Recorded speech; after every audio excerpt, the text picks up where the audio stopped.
বিশ্ব সাহিত্যের থেকে বাছাই করা বইপ্রেমী এবং গল্প শ্রোতাদের জন্য ভিন্ন স্বাদের এক গল্পগুচ্ছ নিয়ে আমরা আপনাদের সামনে উপস্থাপন করছি প্রতিশব্দ চ্যানেলের। সবাইকে স্বাগত জানিয়ে আমরা আপনাদের সামনে নিবেদন করছি আমাদের সপ্তম গল্প শ্রী স্বপন বন্দ্যোপাধ্যায়ের কলমে মোহনলালের চিঠি। গল্পটির চরিত্র এবং স্থান সম্পূর্ণ কাল্পনিক, বাস্তবের সাথে কোনো মিল থেকে থাকলেও তা সম্পূর্ণ অনিচ্ছাকৃত ও কাকতালীয়। গল্প পাঠের সায়ন, আবহ সঙ্গীতে স্নিগ্ধাশিস। আজ শুরু হতে চলেছে মোহনলালের চিঠি।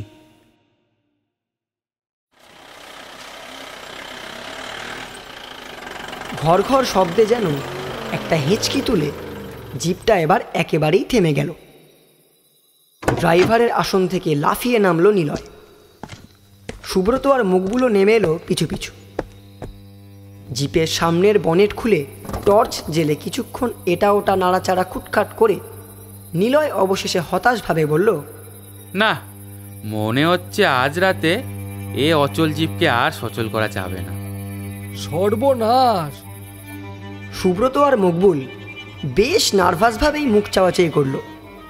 গাড়ি বিগড়ালে সারানোর ক্ষমতা ওদের মধ্যে একমাত্র নিলয়ের কিছুটা আছে, কিন্তু সেই যখন আশা ছেড়ে দিয়েছে তখন অন্য উপায় কি? অথচ স্থান কাল দুই এখন প্রতিকূল। জনমানব শূন্য নিঝুম রাতের জংলাপথ। একটা ঝিঝি পর্যন্ত ডাকছে না কোথাও। মকবুল বলল, আসলে মুর্শিদাবাদ থেকে বেরোতেই আমাদের দেরি হয়ে গেছে। মালদার পথ তো নেহাত অল্প নয়। আগেই ভাবা উচিত ছিল। নিলয়ের যত হুজুকে কাণ্ড। সুব্রত বিরক্তভাবে কাঁধ ঝাঁকালো। রাতের অন্ধকারে এই অজানা বেপর জায়গায় এই যে হঠাৎ জিপ খারাপ হয়ে গেল, এখন বোঝো ঠেলা। নিলয় জিপের বনেট বন্ধ করতে করতে বলল, বন্ধু, পথে বেরালে কিছু না কিছু অসুবিধার সম্ভাবনা থাকেই। তার জন্যে তো মাথা চাপড়ে লাভ নেই।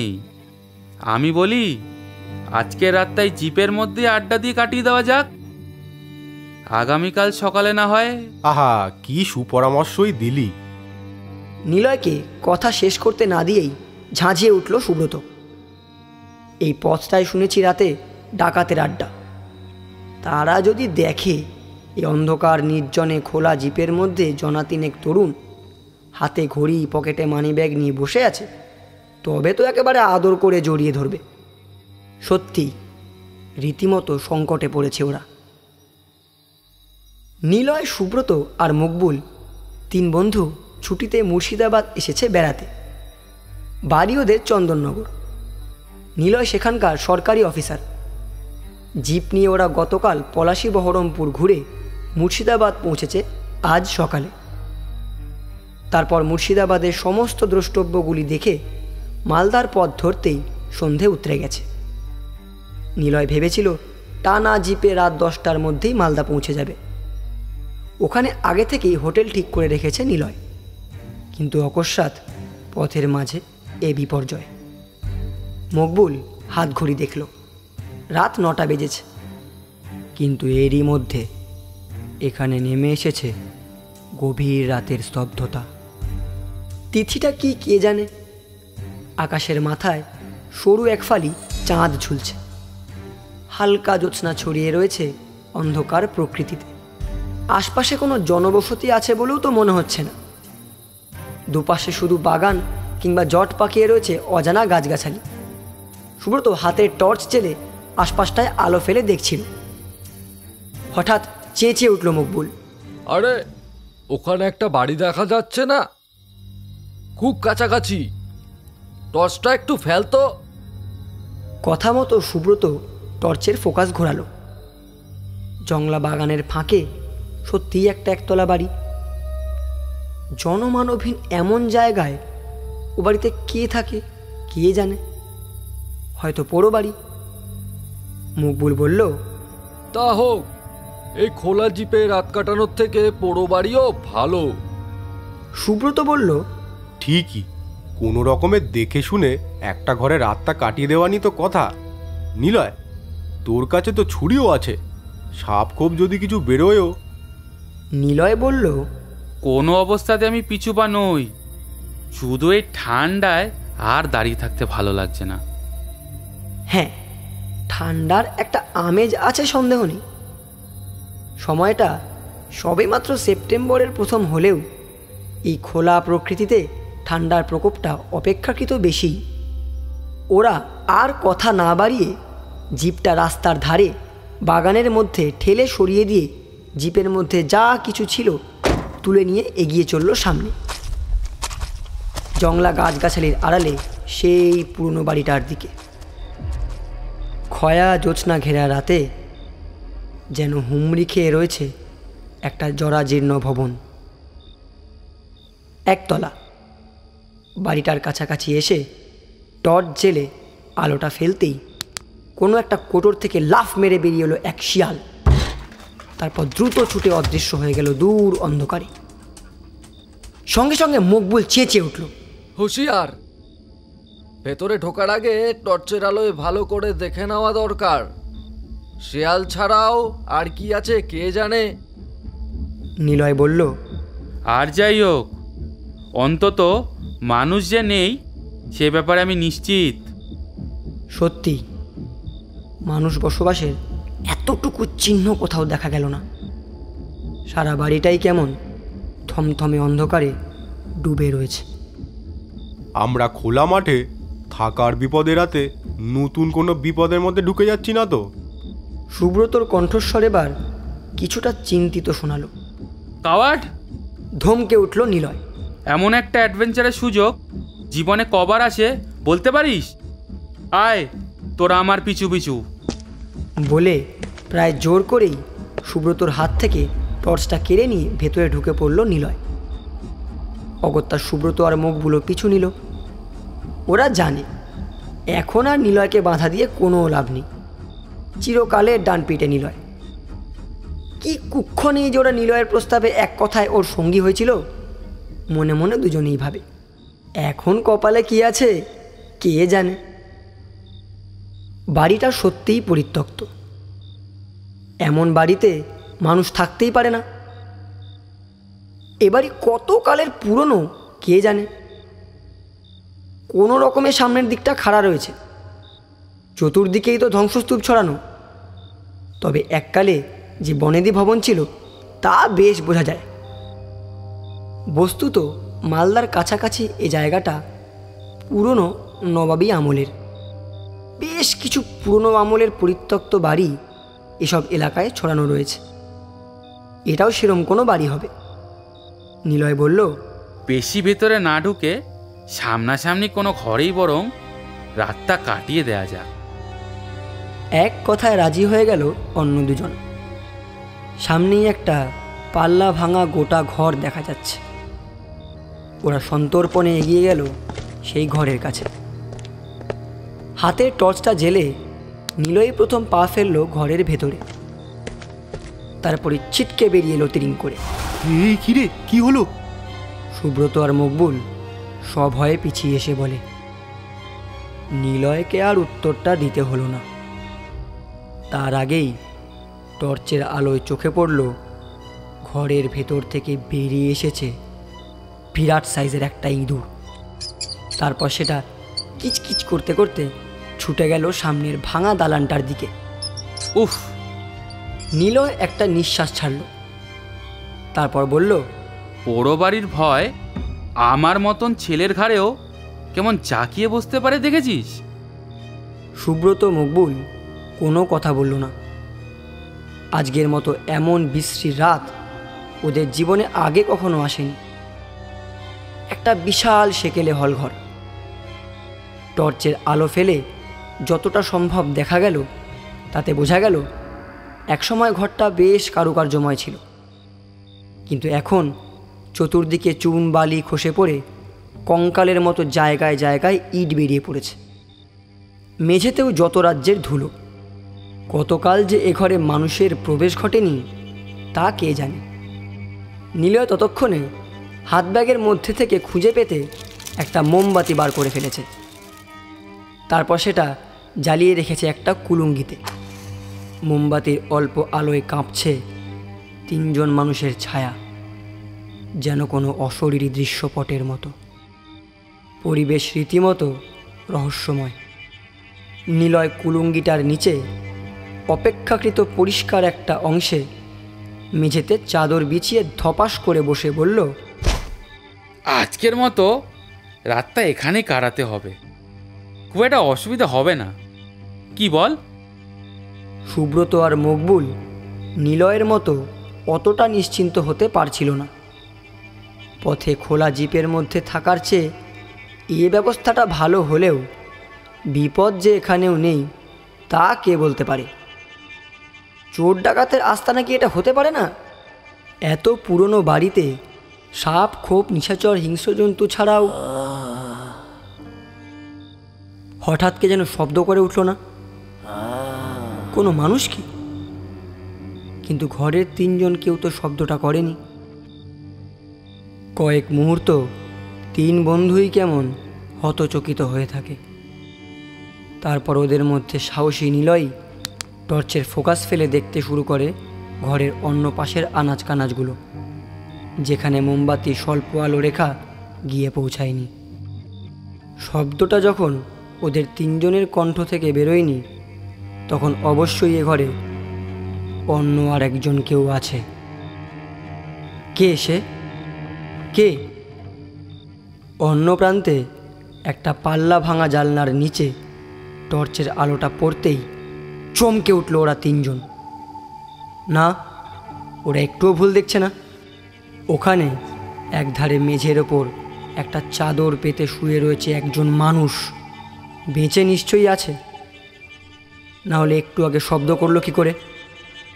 প্রথমে কিছুটা ইতস্তত করেও প্রথমে এগিয়ে গেল নিলয়, তারপর সুব্রত, মকবুল। হ্যাঁ, জীবিত মানুষ, কোনো সন্দেহ নেই। টর্চের আলো পড়তেই চোখের পাতা নড়ে উঠেছে। ওরা টর্চের আলোয় ভালো করে ওর দিকে তাকালো। ছেঁড়া মলিন কাপড় জড়ানো এক কঙ্কাল সার শরীর। বয়স কত কে জানে। ধূসর বিবর্ণ দু চোখের দৃষ্টি। এই ভাঙা পোড়ো বাড়িতে এমন একজন মানুষকে সত্যিই কেউ আশা করেনি। কিছুক্ষণ কেউ কোনো কথা বলল না। তারপর এক সময় ফ্যাস ফ্যাসে কাঁপা গলায় সেই বৃদ্ধ প্রশ্ন করল, সাহেবরা কোথা থেকে আসছো? মানুষটার চেহারার মতোই কথা বলার ভঙ্গিটাও কেমন অদ্ভুত। একেবারে কান না পাতলে বোঝা যায় না, হয়তো খুবই অসুস্থ। বয়সের ভারও চেপে বসেছে। সুব্রত বলল, আমরা আসছি চন্দননগর থেকে, মুর্শিদাবাদ হয়ে মালদার পথে যাচ্ছিলাম। চন্দননগর? মোমবাতির আলোয় এবার স্পষ্টই দেখা গেল বৃদ্ধের বিবর্ণ চোখ দুটো হঠাৎ উজ্জ্বল হয়ে উঠল। জড়ানো গলায় বলল, তোমরা ফরাসি নবাবের বন্ধু? আচ্ছা, লং সাহেব কি ফিরেছেন চন্দননগরে? নবাবের সঙ্গে দেখা হয়েছে? কতকাল কোনো খবর পাইনি। এতগুলো কথা একসঙ্গে বলতে বলতে শ্রান্তিতে কেমন এলিয়ে পড়ল বৃদ্ধ। কিন্তু এসব কি বলছে বৃদ্ধ? ওরা তিনজনেই মুখ চাওয়াচাই করল। তারপর নিলয় বলল, আমরা বাঙালি, সরকারি কাজে চন্দননগরে থাকি। আপনি কোন নবাবের কথা বলছেন? বৃদ্ধ বোধহয় ওদের কথা ঠিক বুঝতে পারল না। ফোঁস করে একটা নিঃশ্বাস ফেলে বলল, বাংলার হতভাগ্য সিরাজ উদ্দৌলা ছাড়া আর কার কথা বলতে পারি? পলাশির রামবাগানে শয়তান ইস্ট ইন্ডিয়া কোম্পানির ইংরেজদের কাছে যাকে পরাজয় মানতে হয়েছে সিপাহীশালার জাফর আলী খাঁর বেঈমানিতে। কে জানে এতদিনে নবাব আবার ফিরে দাঁড়িয়ে লড়াই ফতে করতে পেরেছেন কিনা। কতকাল সে বাড়ির বাইরে বেরোতে পারিনি। লোকটা পাগল নয় তো? ও কি বলতে চাইছে তাই তো এখনো বোঝা যাচ্ছে না। মকবুল বলল, আপনি কে? এমন অসুস্থ শরীরে এ বাড়িতে কি একাই থাকেন? একা? হ্যাঁ, আমার যে অন্য কোথাও নড়বার উপায় নেই সাহেব। মনিবকে যে কথা দিয়েছি তা পালন না করা পর্যন্ত আমার মুক্তি নেই। কে আপনার মনিব? তার আগে ঈশ্বরের দোহাই, বলো তোমরা ইংরেজের স্বর নও। আমার মনে হচ্ছে তোমরা নিজেদের পরিচয়ে লুকোতে চাইছো। বলতে বলতে বৃদ্ধের দু চোখে এক করুণ আকুতি ফুটে উঠল। এবার বোঝা যাচ্ছে লোকটা নির্ঘাত পাগল। নিলয়, সুব্রত আর মকবুল আর একবার মুখ চাওয়াচাই করল। তারপর নিলয় বলল, না না, ইংরেজদের সঙ্গে আমাদের আর কোনো সম্পর্ক নেই। আমরা এখন স্বাধীন। স্বাধীন? শুনেই যেন চমকে উঠল অদ্ভুত লোকটা। সে তার উজ্জ্বল চোখ দুটো বড় বড় করে বলল, নবাব পেরেছেন ইংরেজদের হাত থেকে বাংলাকে আবার স্বাধীন করতে। হ্যাঁ, তা হতেই হবে। আমার মনিব এ কথাই বলে গেছেন। পলাশির অন্যায় যুদ্ধে ওরা মানসিকভাবে নবাবকে পরাজিত করলেও নবাব সিরাজ উদ্দৌলা আবার ফিরে এসে লড়াই করবেন ওই বিদেশি বেনিয়াদের বিরুদ্ধে। ঘর ঘরে গলায় বলতে বলতে হাঁপাতে লাগলো বৃদ্ধ। তারপর একটু দম নিয়ে বলল, এ সময় আমার মনিব যদি বেঁচে থাকতেন কি খুশি হতেন। আজব ধরনের পাগল বটে। 250 বছর পূর্বের ইতিহাসের কথা এমনভাবে বলে যাচ্ছে যেন সবটাই তার নিজের চোখে দেখা। আপনার মনিবটি কে জানতে পারি? প্রশ্নটা মকবুল আবার করল। আমার মনিব? কয়েক সেকেন্ড তিনজনের মুখগুলোর দিকে দৃষ্টি বুলিয়ে নিয়ে বৃদ্ধ একটা দীর্ঘশ্বাস ফেলে বলল, তিনি ছিলেন বাংলার নবাব সিরাজউদ্দৌলার সবচেয়ে বিশ্বস্ত সেনাপতি মোহনলাল। 3 আগন্তুক তরুণী এবার কিছুটা ভ্যাবাচাকা খেয়ে গেল। এতটা ওরা আশা করেনি। প্রায় 250 বছর আগে পলাশির যুদ্ধে নবাব সিরাজের সেনাপতি মোহনলাল কিনা এই বৃদ্ধের মনিব। হঠাৎ হা হা করে হেসে উঠল নিলয়। তারপর বৃদ্ধের সামনে হাঁটু গেড়ে বসে সকৌতুকে কি একটা যেন বলবার উপক্রম করল। কিন্তু তার আগেই একটা বিকট আওয়াজ ঘরের জানলাটার বাইরে এসে আছড়ে পড়ল। রাত জাগা এক পেঁচা। সুব্রত আর মকবুল দুজনেই নিশাচরের এই আচমকা চিৎকারে চমকে উঠে পেছন থেকে চেপে ধরল নিলয়ের কাঁধ দুটো। অমন সাহসী নিলয় পর্যন্ত কেমন থমকে গেছে। এভাবে কেটে গেল অনেকটা সময়। তারপর সেই বৃদ্ধই নিস্তব্ধতা ভাঙল। সাহেবরা কি ভয় পেলেন?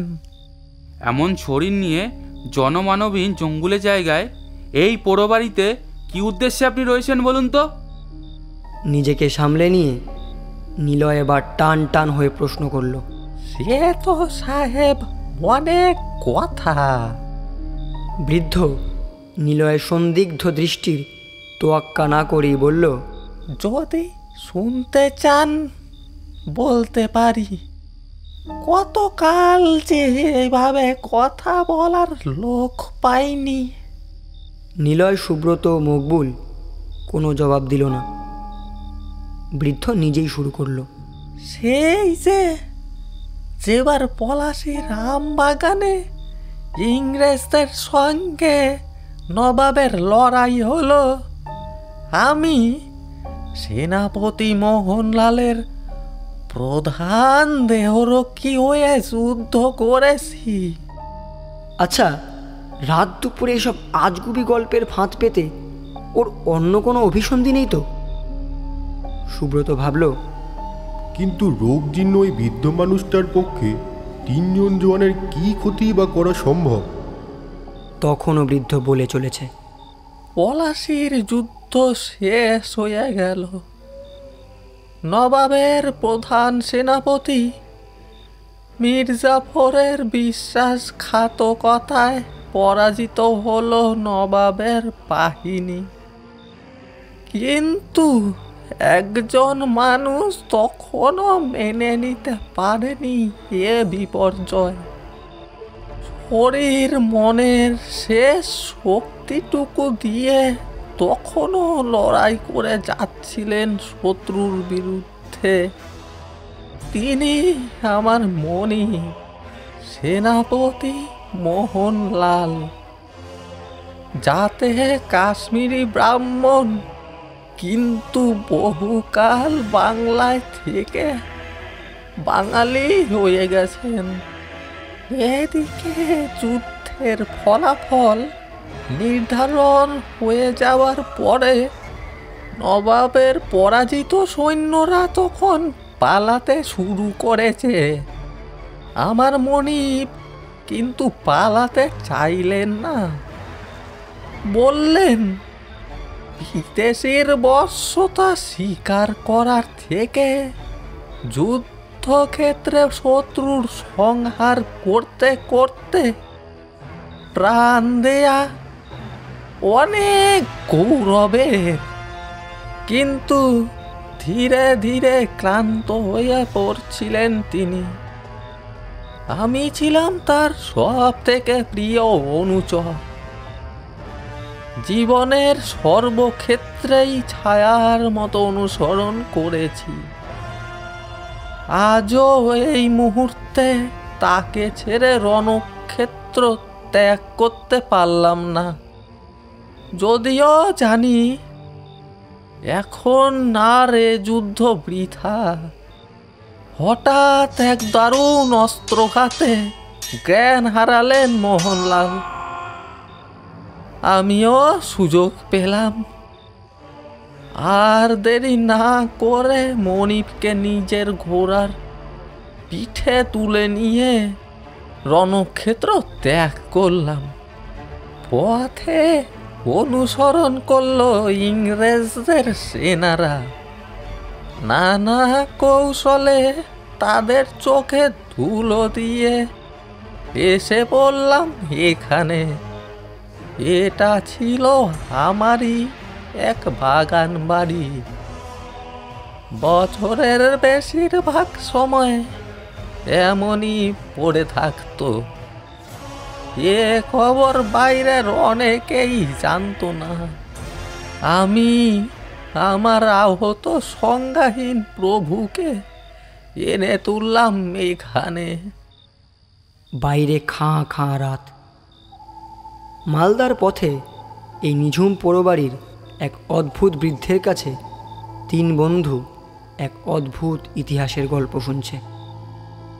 রাতের মায়ায় ওর ওই একঘেয়ে ফ্যাঁসফ্যাঁসে কণ্ঠস্বর যেন আবিষ্ট করে রেখেছে। দিনের পর দিন কাটতে লাগলো। বৃদ্ধ একটু দম নিয়ে আবার তার কাহিনী শুরু করলো। কিন্তু সেনাপতি মোহনলাল আর সুস্থ হলেন না। ক্ষত থেকে ক্রমাগত রক্তপাত তাকে ক্রমশই দুর্বল পাণ্ডুর করে তুলতে লাগলো।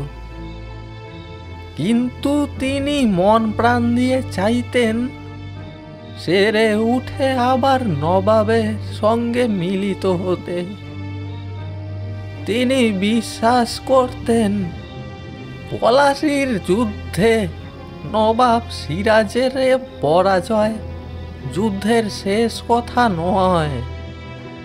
তিনি বলতেন নবাব নিশ্চয়ই সৈন্য সংগ্রহ করে আবার ইংরেজদের সঙ্গে যুদ্ধ করবেন এবং ইংরেজ বেনিয়াদের হাত থেকে উদ্ধার করবেন বাংলার স্বাধীনতা। আমার প্রভু সেনাপতি মোহনলাল চাইতেন সেই যুদ্ধেও বরাবরের মতোই নবাবের সাথী হতে। কিন্তু ইতিমধ্যে নবাবের খবর আপনারা কি কিছুই পেলেন না? মকবুল হঠাৎ প্রশ্ন করল। ও বোধহয় গল্পের বশে একেবারে মজে গেছে।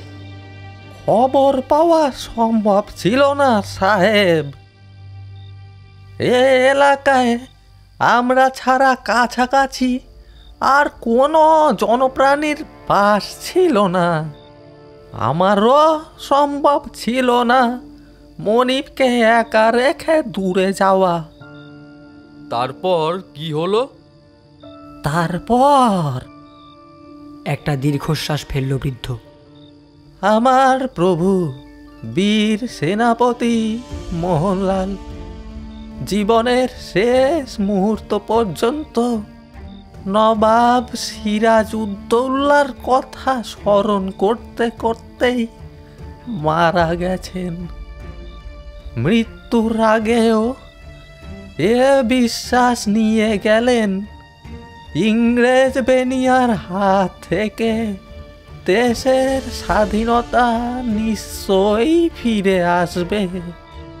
হয়তো আরো কঠিন যুদ্ধের পর, কিন্তু ভবিষ্যতের সে যুদ্ধে যোগ দিতে না পারলেও আত্মীয় পরিজনহীন আমার সেই বিশ্বস্ত সৈনিক প্রভু তার শেষ সময়ে নবাবের উদ্দেশ্যে একটা চিঠি লিখে যান এবং আমার হাতে সেটা দিয়ে বলেন, যদি কোনোদিন নবাব সিরাজ কিংবা তার কোনো মিত্রের দেখা পাই, এ চিঠি যেন তার হাতে তুলে দিয়ে অনুরোধ করি তা নবাবের হাতে পৌঁছে দিতে।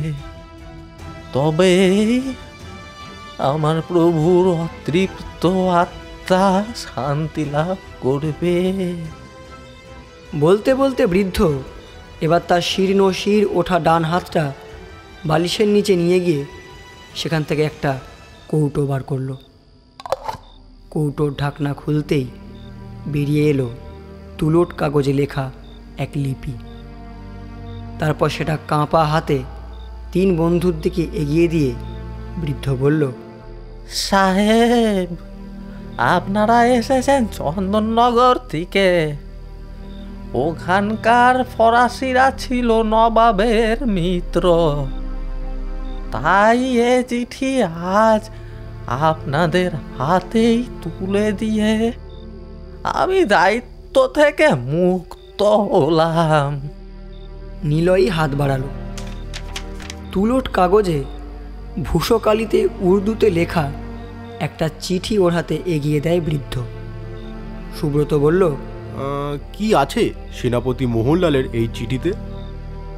আমি নিজে কোনোদিন খুলে দেখিনি, তবে মনিবের মুখে শুনেছিলাম ওই চিঠিতে তিনি নবাবের উদ্দেশ্যেই লিখেছেন সারা জীবন তিনি নবাবের নিমক খেয়ে নবাবের অনুগ্রহে কিছু ধনরত্ন সঞ্চয় করতে পেরেছেন। মৃত্যুর আগে সে সবই তিনি নবাবকে দিয়ে যেতে চান। এই সঙ্গে তার সেসব মণিরত্ন কোথায় লুকোনো আছে এ চিঠিতে তারও হদিশ জানিয়ে দিয়েছেন আমার প্রভু। শেষ কথাটা শুনেই নিলয়, সুব্রত আর মকবুলের বুকের মধ্যেটা যেন শিহরণ খেলে গেল। বৃদ্ধ যা বলল তা যদি মেনে নিতে হয়, তবে তাই চিঠি কোন গুপ্তধনের হদিশ? ওদের মধ্যে মকবুলই কিছুটা উর্দু জানে। মোমবাতির আলোর কাছাকাছি তুলোট কাগজটা সেই নিয়ে গেল পাঠোদ্ধারের জন্য। কতকাল কতদিন যে সেনাপতি মোহনলালের শেষ ইচ্ছেটাকে বুকে আঁকড়ে নিয়ে এ ঘরে অপেক্ষা করছি জানি না। সময়ের হিসেবেও গেছে হারিয়ে। এতদিন বাদে আমার সে প্রতীক্ষা পূর্ণ হলো। আজ আমি মুক্ত। মৃদু গোঙানির মতো সে অদ্ভুত বৃদ্ধের ঘর ঘরে কণ্ঠস্বরে ওরা আর কান পাচ্ছিল না। মকবুল, নিলয়, সুব্রত মোমবাতির সামনে ঝুঁকে পড়ে প্রাণপণে চেষ্টা করে যাচ্ছিল লিপির সেই গুপ্তধনের হদিশ উদ্ধারে। প্রায় 250 বছর পূর্বের সে হস্তাক্ষর আজ বড়ই বিবর্ণ। কালির আঁচড় অস্পষ্ট। কাটছে সময়। বাইরের জমাট অন্ধকার তরল হতে শুরু করেছে। কিচিরমিচির শব্দ। পাখিদের বোধহয় ঘুম ভাঙল। ফর্সা হচ্ছে পূব আকাশ। কিন্তু মোহনলালের চিঠির অক্ষরগুলো ক্রমেই আরও অস্পষ্ট হয়ে মিলিয়ে যাচ্ছে না। এ কি চোখের ভুল? সুব্রত হঠাৎ চেঁচিয়ে উঠল, নিলয়, ওই দেখ! নিলয় আর মকবুল একই সঙ্গে ঘাড় ঘোরায়। সামনের ঘরের মেঝেতে এ কি অবিশ্বাস্য দৃশ্য! খোলা জানালা পথে সূর্যের আলো এসে পড়ার সঙ্গে সঙ্গে হারিয়ে যেতে শুরু করেছে বৃদ্ধের শায়িত দেহটা। চোখের সামনেই সেলুলয়েডের ফোকাসের মতোই যেন ধীরে ধীরে মুছে যাচ্ছে তার গোটা শরীর। একটু বাদে তার চিহ্নটুকু পর্যন্ত রইল না। পূব আকাশে সূর্য তখন অনেকটা উঠে গেছে। দিনের আলো এসে বিতাড়িত করেছে অন্ধকারের সব কুহক। কই, ওরা তিনজন ছাড়া ঘরে অন্য কেউ তো নেই। এ তো অতি স্বাভাবিক বহুকালের পুরনো ধুলো জমা এক পোড়ো ঘর। কোনো মানুষ বসবাসের চিহ্ন পর্যন্ত পাওয়া যাচ্ছে না। তবে কি সবই মিথ্যে? সারা রাত ধরে পোড়ো বাড়ির ঘরে তিন বন্ধু নিছক স্বপ্ন দেখেছে, কিন্তু তিনজনেরই হুবহু এক স্বপ্ন দেখা, তা কি সম্ভব? ওরা ফ্যাল ফ্যাল করে পরস্পরের দিকে তাকিয়ে রইল অনেকটা সময়। কিন্তু এই লিপির লিখন ভাবতে ভাবতেই ওরা একই সঙ্গে লিপির দিকে তাকিয়ে চমকে ওঠে। কোথায় লিপি? এ তো বহু পুরনো তুলোট কাগজ মাত্র। এতটুকু কোনো আঁচড়ও তো আর নেই। মালদা যাওয়া ওদের আর হয়নি। সেদিনই ওরা টানা জিপে ফিরে গেছে চন্দননগর। নতুন করে কোনো কিছু দেখার স্বাদ সেবার হয়নি। এই যাত্রায় যা দেখেছে বা শুনেছে তাই কি বলা যাবে কাউকে? বলে লাভই বাকি। কিছু না লেখা সেই বিবর্ণ তুলোট কাগজটা শুধু নিলয় আজও রেখে দিয়েছে তার ডায়েরির পাতার মধ্যে। এখন শুনছিলেন শ্রী স্বপন বন্দ্যোপাধ্যায়ের কলমে মোহনলালের চিঠি। আশা করি গল্পটি আপনাদের ভালো লেগে থাকবে। আমাদের পরবর্তী গল্পের জন্য প্রতিশব্দ চ্যানেলটির সাথে থাকুন।